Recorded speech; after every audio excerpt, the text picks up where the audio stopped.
Test mic. Okay, y'all can hear me, right? Yo, was really good on my day ones. Welcome back to the channel. Since being back from deployment, everything's kind of crazy at work right now.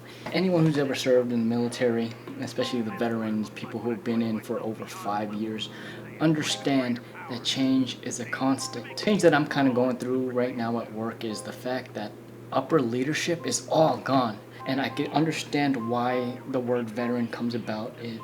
I'm the last captain on my unit that basically came in at around the same time with a cohort of different captains. They're all gone. They all either just recently PCS during the summer cycle, or they ended up going back to school, or ended up getting out of service. Now, without further ado, I'm going to announce where I am headed to next. And for those who know what PCS means, it means permanent change of station. Before I announce where I'm going, permanent change of station is vital to your growth in the military because they will move you every 2 to 4 years, depending on your time on station, job application, and the demand of the Air Force. Now, the medical field is very limited as to what you can do. However, the more that you put yourself out there, the more education you get, and the more that you basically serve your purpose and what you can do for the country, the more likely you will go to places that you want to go to.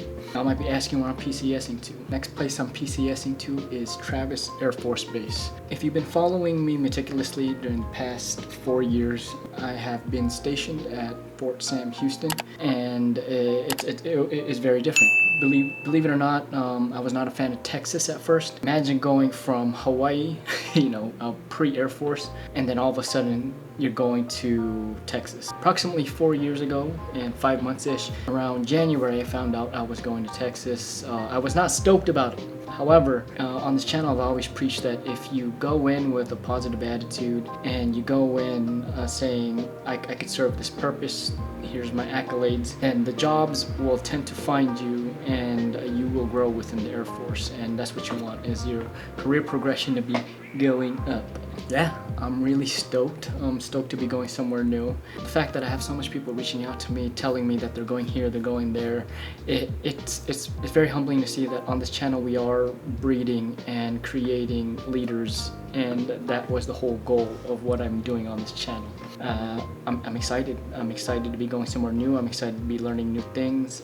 And this is going to be my first true Air Force duty station. Fort Sam Houston was Army joint. To this day, I still don't understand why we don't get a joint medal for it, but that's besides the point. But besides that, I appreciate you guys, each and every one of you who watch these videos. I have another travel video coming up within the next couple days. I'm almost done editing it, and yeah, I hope you guys are doing well. I hope you guys are pushing through to hit your goals, especially if you are going to OTS, if you're going to your next duty station, whatever it is that you have in your bucket, I hope it's good. Besides that, you guys take care. I'll see you guys in the next video I produce.